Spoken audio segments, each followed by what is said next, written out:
Okay, we're going to learn to do one steps. You know, if you take the martial arts, or specifically if you take karate, you have to do one steps to get promoted.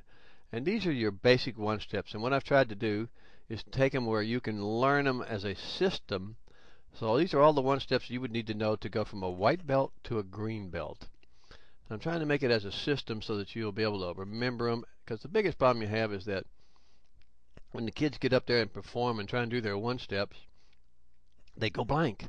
They have no idea what they're supposed to be doing. It's like their mind just blanks out and they forget everything they learned, and they just go, oh, what am I supposed to do? Because their mind is too confused with stuff that they don't need to be knowing.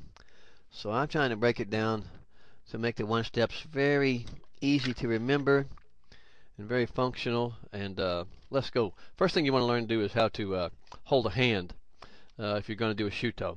A lot of people make the mistake of bending their fingers over and just making a pointed hand. Well, that is not how you make a shuto. If you do it that way, you will not be able to, your little finger will snap down and break it. So the correct way to do when you want to make a shuto is to put your little finger and stretch it all the way down.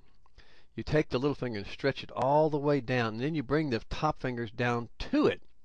If you just make it as a straight line, the little finger, when you hit something, will pop down and break.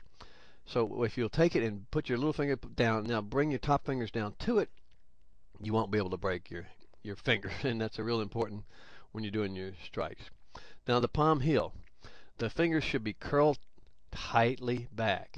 And it should be like a flat thing here. And the thumb is held in.